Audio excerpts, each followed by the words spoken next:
한 주간도 평안하셨습니까? 자꾸 계속해서 봄이 가까이 옵니다. 아니, 봄이 뭐 이미 다 왔다고 할 수 있죠. 3월이 다 지나가니까. 아무리 생각해도 우리 교회의 야외 예배는, 덕치로의 야외 예배는 가기가 힘들 것 같습니다. 정부에서도 계속해서 벚꽃 구경을 자제하라는 그러한 메시지를 주고 있습니다. 물론 개인적으로 잠깐 가서 뭐 보고 어떻게 할 수는 있을지 모르지만, 이럴 때에 이렇게 단체로 우리가 야외 예배를 가는 것은 아무래도 좋지 않다 하는 생각을 해봅니다.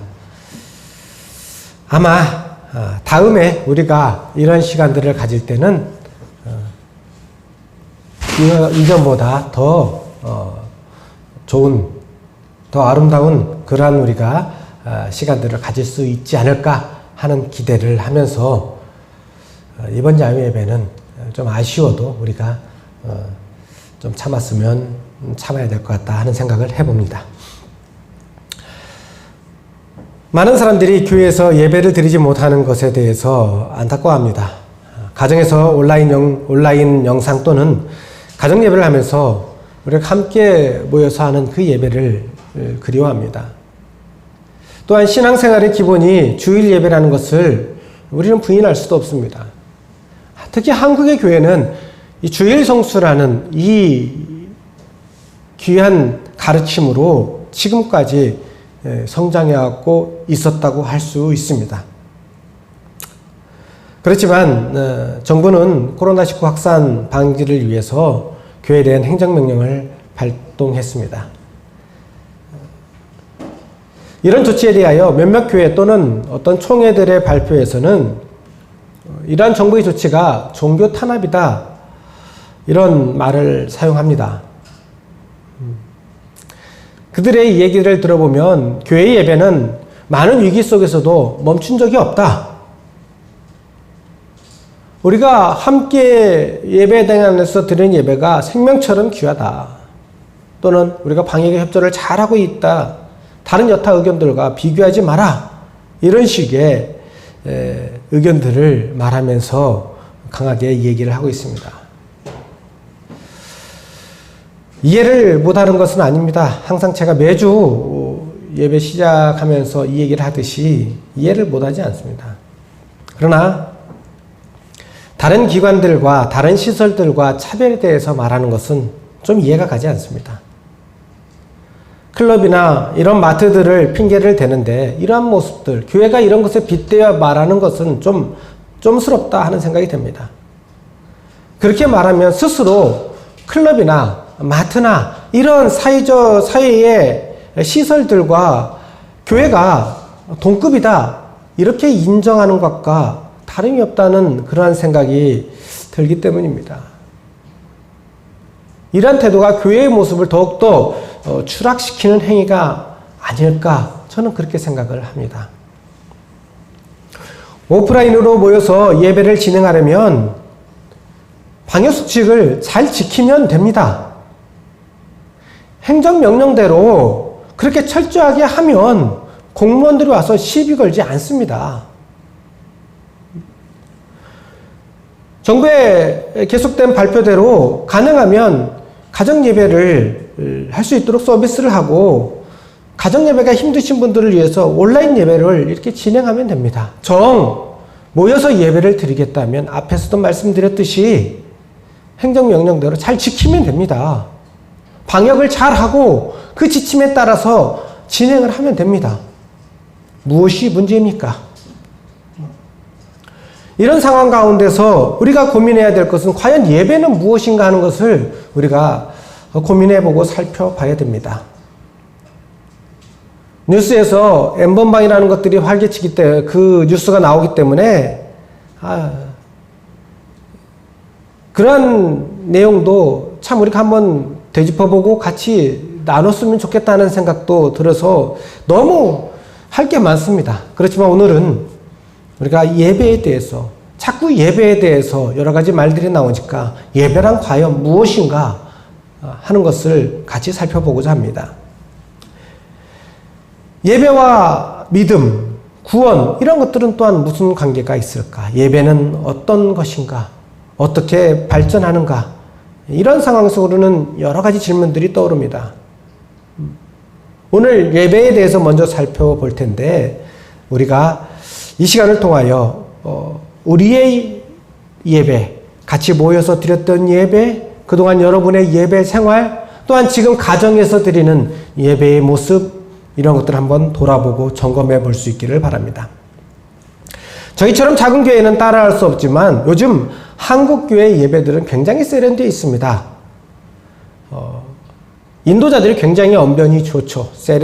언변이 능숙합니다. 그리고 감성이나 감동을 자극하는 감미로운 음악과 예배의 순서들이 있습니다. 화려하고 경건함을 불러일으키는 예배당의 인테리어. 그러한 곳에 앉아 있기만 해도 은혜가 충만히 차오를 것 같은 그러한 예배라는 생각이 들 정도로 한국의 교회의 예배들은 화려하고 세련되어 있습니다. 그렇지만 앉아 있는 것만으로도 은혜를 받을 것 같은 그곳에 앉아서 예배를 드린다고 참된 예배이거나 그곳에 성령의 역사가 임하였다고 우리가 단언할 수는 없습니다. 중요한 것은 참여하는 성도의 모습이기 때문입니다. 정작 참여하는 성도는 예배에 대한 어떤 사모함과 기대도 없고 흥겨움과 감동으로 음유를 즐기지만 그 음악의 의미 또한 가사의 의미를 묵상하지 않습니다. 내 귀에 즐거운 설교를 그러한 말, 도움되는 교훈 그러한 것들을 받기를 원할 뿐입니다. 예배 시간에 잡담과 낙서를 하거나 스마트폰으로 예배 시간을 때우는 경우가 흔합니다. 예배의 주관자가 하나님이시기 때문에 이런 태도로 예배에 임하는 것은 예배를 드리지 않는 것과 마찬가지입니다. 아니, 더 나아가서 경배의 대상인 하나님을 모독하는 행위라고 할 수 있습니다. 우리가 사람 사이에서도 누가 앞에서 얘기하는데 밑에서 계속 딴짓을 하면 무엇이라고 생각을 합니까? 저 사람이 앞에서 말하는 사람을 무시한다. 그런 느낌을 받지 않습니까? 이 예배는 우리의 친교의 모임이 아닙니다. 하나님이 주인공이시고 하나님이 주관자이십니다. 그럼에도 불구하고 그 아래서 예배하지 않고 잡담과 낙서 또한 스마트폰 아니면 딴 생각, 잠 이런 걸로 예배 시간을 때운다면 하나님을 무시하는 그러한 태도라고 볼 수 있습니다. 그렇다면 예배는 무엇일까? 하나님께서 원하시는 예배는 어떤 것일까요? 오늘 본문이 속해 있는 요한복음 4장에 보면 처음 시작에 예수님께서는 유대에서 갈릴리로 가시는 중에 사마리아를 지나가게 되었다 말합니다. 예루살렘이 있는 지역이 유대 지역이고 그 위에가 세겜이나 이런 지역이 사마리아 땅입니다. 그리고 그 위에가 갈릴리 호수가 있는 갈릴리 지역입니다. 그러니까 밑에서부터 유대, 사마리아, 갈릴리 이래죠. 그래서 예수님은 원래 갈릴리 호수 주변에서 많이 사역을 하셨기 때문에 예루살렘에서 갈릴리로 가시면 사마리아 땅을 지나가실 수밖에 없죠. 그렇게 배경이 나오고 있습니다. 이렇게 갈릴리로 가시다가 사마리아의 수가라는 동네에 도착하셨다. 그곳에서 야곱의 우물이라 부르는 곳에서 예수님께서 멈춰서 쉬셨다고 말합니다. 이제 시간을 보면 아주 점심때, 조금 더 늦은 점심때, 더울 때입니다. 그래서 시장도 하시고 힘드시고 여정이 힘드시고 그러셔서 거기서 쉬실 때 제자들은 먹을 것을 사러 자리를 비웠습니다. 이렇게 혼자 계셨던 예수님은 그곳에 물을 들어오는 한 여인을 만나게 됩니다. 이 여인은 개인적인 상황 때문에 더운 낮에 사람들이 별로 없을 시간에 물을 길러 우물러 온 것입니다. 예수님은 이 여인과 대화를 합니다. 이 여인은 예수님과 대화 중에서 이렇게 뜨거운 날 내가 물을 뜨러 오지 않아도 되도록, 정말 이런 수고를 하지 않아도 되도록 영원히 목마르지 않는 그런 물을 좀 주세요 하고 구하죠. 이런 얘기를 하다가 갑자기 대화의 주제가 바뀝니다. 이 여인이 예배에 대한 얘기를 꺼낸 것입니다. 아마도 그 여인은 자기가 말하지 않은 자신의 과거 결혼 생활에 대하여 예수님께서 다 아시는 것을 보고 깜짝 놀랐을 것입니다. 그러면서 저분은 선지자구나 이렇게 생각하였던 것입니다. 자기 있는 뒤에 과거들을 다 아니까. 본 적도 없는데, 처음 보는데. 이렇게 예수님을 선지자로 여긴 그녀가 꺼낸 말이 예배에 대한 것입니다. 여기서 굳이 왜 예배를 꺼냈을까 생각해 보면 이 수가란 성이 그리심산의 밑에 있는 동네이기 때문입니다. 그녀는 그리심산과 예루살렘 중 어디에서 예배를 드려야 합니까? 하고 이렇게 질문을 하죠.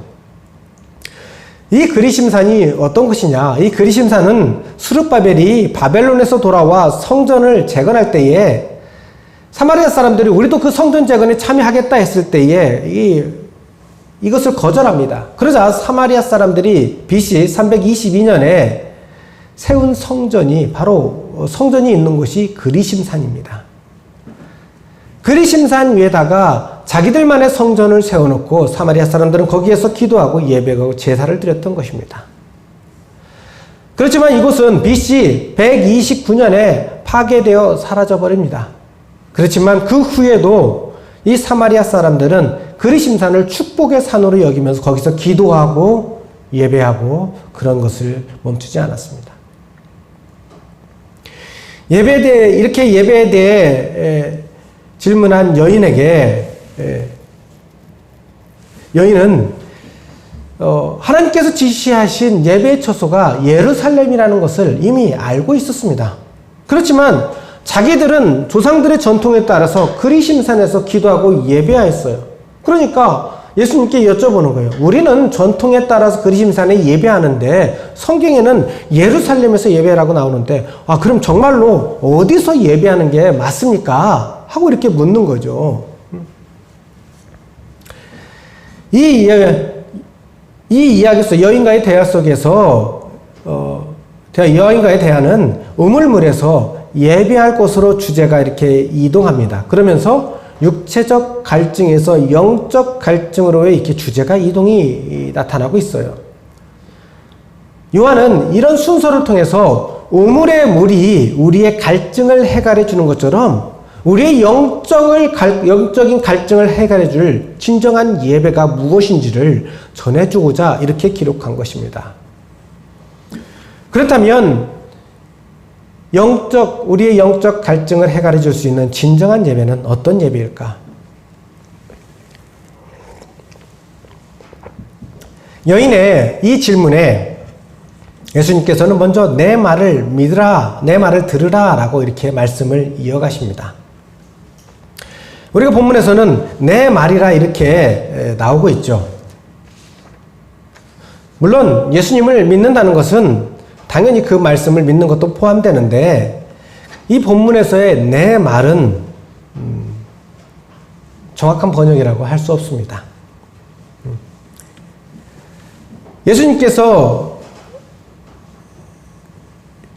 이 본문에서 예수님께서는 내 말이 아니라 자신을 믿으라 라고 말씀하신 것입니다. 내 말이 아니라 말이라는 말이 빠져 있다 이 말이에요. 내 말을 들으라가 아니라 나를 믿으라 였다 이 말입니다. 우리나라 번역에만 말이라는 이 단어가 들어가 있다고 합니다. 그렇기 때문에 예수께서 이르시되 여자여 내 말을 믿으라가 아니라 예수께서 이르시되 여자여 나를 믿으라 라고 이렇게 말씀하신 것이죠. 이 말씀은 14절에 내가 주는 물을 마시는 자는 영원히 목마르지 아니하리지 라는 말씀과 뒤에 나오는 26절에 내가 말하는 내가 그라 하고 말씀하시는 것을 볼 수 있듯이 단지 선지자로서 나를 받아들여서 내 말을 그렇게 믿는 것이 아니라, 그렇게 해야 하는 것이 아니라 메시아로서 나를 믿으라, 나를 신앙하라, 이렇게 말씀하고 계시는 것입니다. 아마 이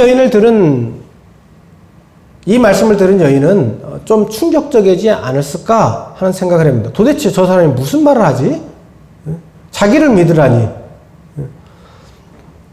그런데 예수님께서 하신 말씀은 여기서 그치지 않죠. 예수님께서는 그 앞에 이 산에서도 말고 예루살렘에서도 말고라고 이어서 말씀하십니다. 여자가 물어본 그리심산과 예루살렘에서의 예배를 모두 부정하신 것입니다. 예수님께서 이렇게 말씀하신 것은 어디에서 예배를 드리느냐가 중요한 것이 아니라 어떻게 하나님께 예배하는가가 중요한가라는 것을 말씀하고 계시는 것입니다. 그러시면서 그 장소와 상관없이 예배할 때가 이미 왔다. 장소와 상관없이 예배할 때가 왔다. 이렇게 말씀하십니다. 이 예배할 때가 왔다는 것은 예배는 예수님을 통하여서 나아가는 예배가 진정한 예배기에 이제 예수님이 계시니까 이제 그때가 왔다. 이렇게 말씀하시는 것입니다. 그렇다면 예수 그리스도를 통하여 이미 온 새로운 예배는 어떤 예배일까? 23절, 24절에 유명한 말씀을 하십니다. 아버지께 참되게 예배하는 자들은 영과 진리로 예배할 때가 오나니 곧 이때라.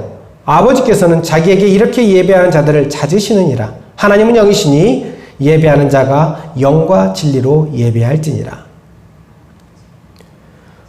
어디라는 장소에 구애받지 않고 드리는 새로운 예배는 하나님께서 찾으시는 예배라. 그렇게 말합니다. 그 예배는 영과 진리로 드리는 예배라. 이렇게 말씀하십니다. 우리 교회에서든지 여러분 있는 그곳에서 드리는 예배든지 한국의 모든 교회, 세계 모든 교회의 예배가 영과 진리로 하는 그러한 예배가 되어서 하나님께서 찾으시는 그러한 예배가 되기를 원합니다. 그렇다면 영과 진리로 드리는 예배는 어떤 예배를 말하는 것일까요? 먼저 영으로 예배하는 것이 무엇일까요? 많은 분들이 이 영을 성령으로 해석을 합니다. 실은 성령을 가리키는 단어가 푸뉴마인데 똑같은 단어입니다. 그래서 이 영으로 드리는 예배는 성령이 충만한 그러한 예배라고 그렇게 해석을 합니다. 또한 여기서 말하는 진리도 하나님의 말씀으로 해석을 합니다. 그래서 영과 진리로 드리는 예배는 성령이 충만하고 하나님의 말씀이 중심이 되는 그러한 예배다라고 말을 합니다. 영에 해당하는 단어가 성령을 뜻하는 단어, 동일한 단어로 쓰이기도 하고 진리에 해당하는 원어가 진리, 진실, 진정의 다양한 의미를 가지고 있어서 둘 다 이유와 근거가 있다고 할 수 있습니다.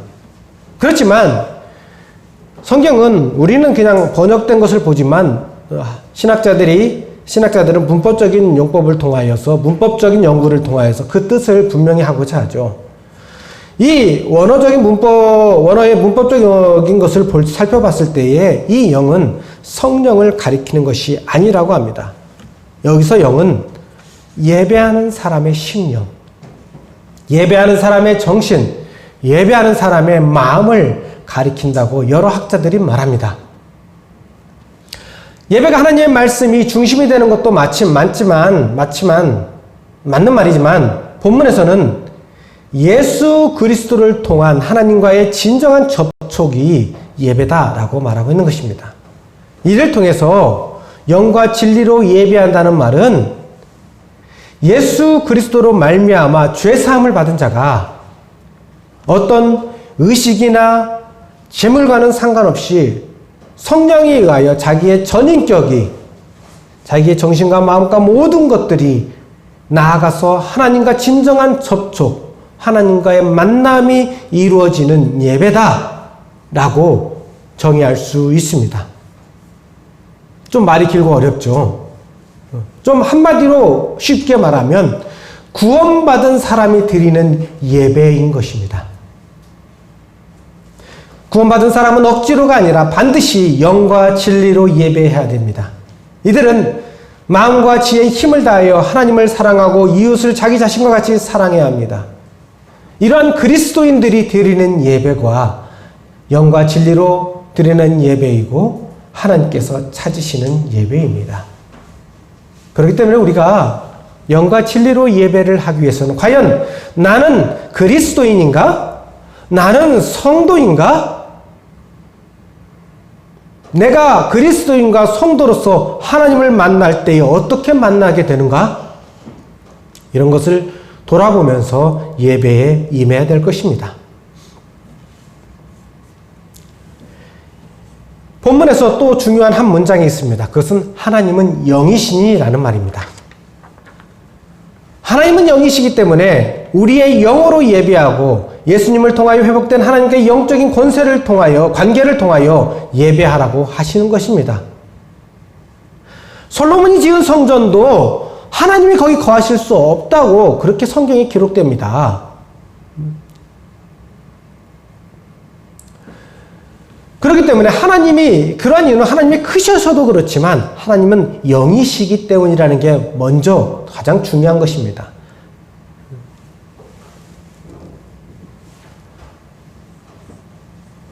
하나님을 주인으로 모셨기에 나의 전 인격이 나아가 전심으로 예배하라. 이렇게 성경은 말합니다. 그렇게 예배하는 것이 진정한 예배이고 그런 자를 하나님께 찾으신다고 하십니다. 하나님은 영이시기 때문에 많은 사람들이 그렇게 소중하게 여기는 교회 건물, 장소, 예식 이러한 것을 보고 하나님이 찾으시는 것이 아니에요. 화려한 교회라고 예수님이 오시는 건 하나님이 그 예배를 기뻐하시는 것도 아니고 화려한 음악과 아니면 웅장한 그러한 찬송이 있다고 그렇다고 하나님께서 그 예배를 받으시는 것이 아니라 이 말입니다. 하나님께서 찾으시고 하나님께서 받으시는 예배는 다른 것에 있지 않습니다. 바로 예배하는 당신 여러분에게 있습니다. 여러분이 진정으로 하나님께 예배하고 있는가? 여러분이 영으로 온 마음을 다하여 전인격을 들여서 하나님께 나아가고 있는가? 내가 사랑하는 주님, 나를 사랑하는 주님과의 만남과 이 접촉을 얼마나 감사함으로, 감격함으로 나아가고 있는가? 그 하나님의 말씀을 내가 어떻게 받아들이고 있는가? 이것이 하나님께서 드리는 예배의 기준이라 이 말입니다. 그러나 우리가 바라보고 우리가 생각하는 장소, 예배, 형식, 이런 모든 것들은 각 사람, 성도 한 사람 한 사람이 하나님께 진정으로 예배하는 것을 돕기 위한 통로, 수단인 것입니다. 심지어는 하나님 말씀을 선포하는 설교조차도 설교가 다가 아닙니다. 설교도 역시 성도로 하여금 하나님의 뜻을 온전히 알아서 하나님께 온전히 나아가 진정한 예배를 드리고 또한 삶 속에서 예배 삶을 살도록 하기 위한 안내라고 할 수 있습니다. 그렇다고 해서 이러한 것들이 필요 없는 것은 아니죠. 이 모든 것이 정말 소중합니다. 우리가 하나님께 진정으로 예배하는데 믿음의 삶을 사는데 도움을 두고 있기 때문입니다. 그러나 이것이 예배의 본질은 아니라 이 사실만은 꼭 기억할 수 있기를 바랍니다. 현재 정부의 반침에 반대하는 많은 분들이 있습니다. 그분들의 모습을 쭉 살펴보면서 여러 가지 많은 생각이 듭니다. 첫째는 우리가 계속 살펴보고 있듯이 예배를 저들은 뭐라고 보고 있을까 하는 것입니다. 그분들은 모여서 이렇게 같이 드리는 것은 예배이고 흩어져서 가정에서 몇몇이 드리는 예배는 예배가 아니라고 생각하는 것인가? 이러한 생각이 들게 합니다.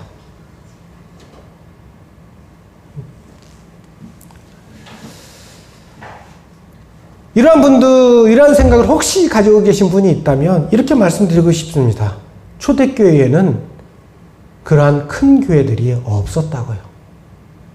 지금에야 뭐 몇백 명도 작고 뭐 몇천 명, 몇만 명이 드리는 그러한 예배를 드리고 있지만 초대교회에는 그러한 교회는 없었습니다. 모두가 가정에서 소수가 모여서 예배를 드렸습니다. 그렇지만 역시 그렇게 작은 무리가 모여서 예배를 드렸지만 예배가 멈춘 적은 없습니다. 작게 모여서 드릴지라도 그것도 예배이기 때문입니다. 지하교회에서, 북한이나 중국의 지하교회에서 몇 명이 모여서 예배를 드려도 그것도 역시 하나님께서 받으시는 예배인 것입니다. 때문에 우리가 이렇게 흩어져서 드리지만 이것도 역시 동일한 예배입니다. 예배가 멈춰지는 것이 아니라 이 말입니다. 또 이런 분들은 예배를 드리지 않으면 교회가 망할 것이라 생각하는 그런 불안감이 있는 것 같아요.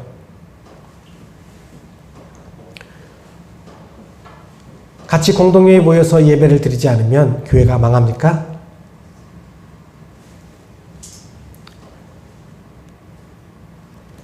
어떤 교회는 문을 닫을 수 있습니다. 운영이 힘들어서.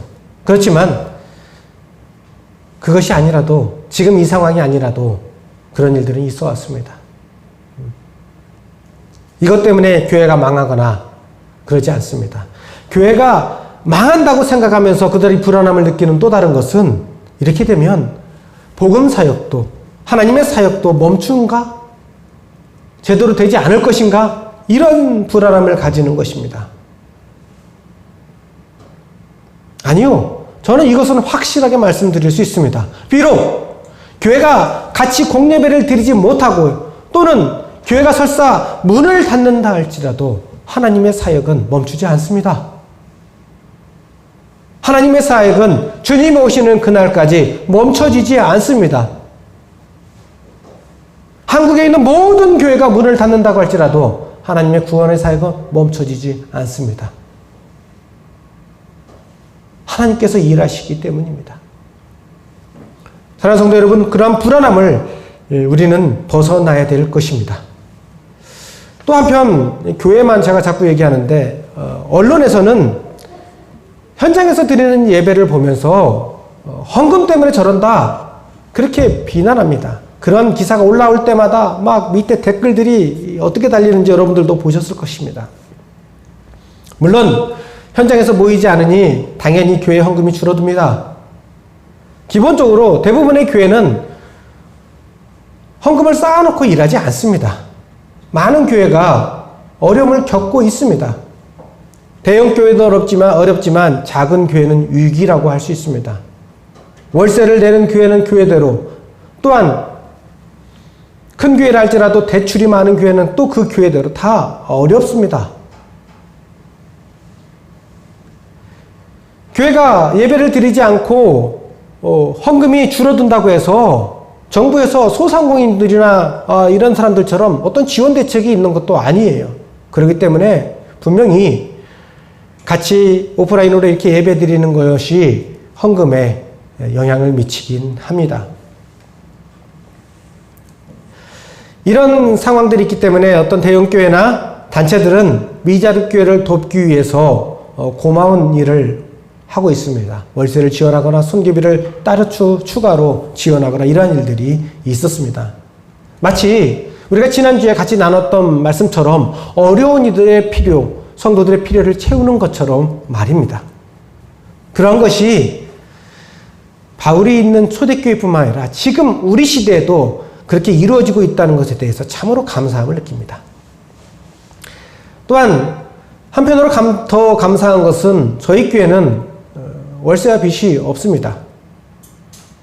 그리고 마침 교회 창립 예배를 생각하면서 준비된 헌금도 있어서 우리가 온라인으로 헌금을 얘기하지 않아도 당장은 선교비를 비롯한 운영비가 당장은 지출되고 있어서 감사합니다. 이게 더욱더 길어지면 어떻게 될지 모르겠지만 그렇다고 해서 엄청 걱정을 하지도 않습니다.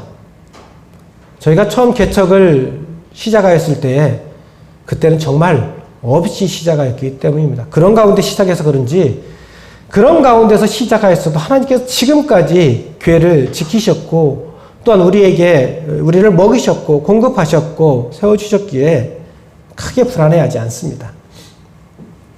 그렇지만 저는 헌금의 문제가 있지만 한국교회가 헌금 때문에 돈 때문에 현장 예배를 그렇게 한다. 그런 언론의 말에는 동의할 수 없습니다. 현장 예배를 드리는 것도 역시 예배를 사랑하고 소중히 여기기 때문입니다. 다만 좀 안타까움은 있습니다. 예배의 본질을 생각하면 흩어진 예배도 예배란 것을 알 텐데 정부의 지침이 조금만 생각하면 정부의 지침이 교회를 핍박하고자 하는 것이 아닌다는 것을 알 텐데 정부의 지침에 협력하는 것이 다른 사람들의 생명을 살리는 일인 것을 알 텐데 위기처럼 느껴지는 흩어짐에도 하나님께서 분명히 우리가 보지 못하고 우리가 생각하지 못하지만 하나님께서 일하고 계시고 하나님께서 역사하고 계신다는 것을 기대할 수 있을 텐데 오히려 이 어려운 시기에 우리가 선한 영향력을 끼치면 한국의 그동안에 어려웠던 그런 교회, 그런 분위기들을 쇄신하여서 한국에서 다시 부흥의 역사가 일어날 수 있는 그런 기반을 만들 수도 있었을 것인데 우리의 협조가 이러한 위기를 더 빨리 벗어나고 많은 사람들을 살리는 그런 일들을 할 수 있을 텐데 그런 안타까움이 있을 뿐입니다. 그렇기 때문에 지금이라도 이제부터라도 교회가 더 적극적으로 방역을 하고 또한 가정의 예배와 흩어지는 예배를 하여서 동참하여서 속히 이 위기를 벗어났으면 좋겠습니다. 여러 가지로 예배가 문제시되고 시끄러운 그런 상황임에도 불구하고 성도의 삶에서 다른 무엇보다 가장 중요한 것이 예배라는 것은 분명합니다. 왜 예배해야 하고 누구에게 예배드리며 이 예배의 주관자가 누구이고 어떻게 우리는 예배하는 예배자가 될 수 있는지 우리는 분명히 알고 예배해야 됩니다. 우리가 같이 이곳에 예배드리지 않고 각 가정에서 지금 예배를 드리지만 그럼에도 불구하고 하나님께서 여기와 또한 여러분의 각 가정에 임재하고 계심을 믿을 수 있기를 바랍니다. 우리의 찬송과 기도를 하나님께서 받으시며 우리를 인도하신다는 기대를 가지고 하나님의 은혜를 사모하며 진실한 마음으로 예배할 수 있기를 바랍니다. 예배는 우리의 영혼을 소생하게 합니다. 예배는 우리를 여유간에 강건하게 하고 영적인 풍성함을 얻게 합니다. 예배는 우리의 믿음을 새롭게 하며 예배는 우리에게 소망을 가지게 하고 예배는 우리의 삶에 활력을 주게 됩니다. 지루해 보이는 예배가 어찌 그렇게 될까요? 예배를 진정으로 사모하고 여러분이 영과 진리로 드리는 그런 예배자가 된다면 우리는 이런 것을 경험하게 될 것입니다. 예배를 귀하고 영광스럽게 여기는 자가 예배의 은혜와 감격을 경험할 수 있습니다. 하나님께서 찾으시는 영과 진리의 예배를 드리는 그러한 공동체 가운데에 하나님의 역사는 일어날 것입니다. 사랑하는 성도 여러분, 거듭남의 감격, 그리스도인이 되었다는 하나님의 백성이 되었다는 그 감격으로 진정한 예배의 삶으로 나아가는 예배자, 그러한 예배자가 될 수 있기를 바랍니다. 기도하겠습니다. 하나님, 예수님께서 말씀하십니다. 그리심산도 아니고 예루살렘도 아니다. 곧 진정으로 예배할 때가 오나니 예수 그리스도를 믿는 예수 그리스도로 인하여 하나님께 나아갈 수 있는 때가 오나니 재물이나 성전이나 이런 것과 상관없이 오직 예수 그리스도를 믿음으로 하나님께 나아갈 때가 오나니 곧 이때라. 그때가 되면 영과 진리로 자기의 모든 것을 가지고 전인격적으로 하나님과 만나 하나님께 나아가는 그러한 예배를 드리라. 그 예배가 하나님께서 찾으시는 예배다라고 말씀하십니다. 예배가 참으로 문제가 되고 있는 이 시대에 과연 우리는 어떤 예배를 드리고 있고 우리는 어떻게 예배에 임하고 있는지를 돌아보게 하여 주시옵소서. 그리스도인으로 거듭남의 감격 속에서 진정한 예배를 드림으로 말미암아 이 예배가 우리의 영혼을 솟게 하며 우리의 믿음을 더욱더 굳건하게 하며 많은 이들의 생명을 살리는 놀라운 일들을 이루게 하는 그러한 예배가 되게 하여 주시옵소서. 교회에서 드리는 예배뿐만 아니라 각 가정에서 드리는 이 모든 예배가 영과 진리로 드려지는 그러한 예배가 되게 하여 주시옵소서. 예배의 영광과 존귀함을 항상 구하는 그러한 우리 모든 성도들이 되게 하여 주시옵소서. 이제는 예수 그리스도의 은혜와 하나님 아버지의 사랑하심과 성령의 함께하심이 영과 진리로 예배하기를 원하는 우리 모든 성도들 머리 위에 이제부터 영까지 함께하시기를 간절히 축원하옵나이다. 아멘.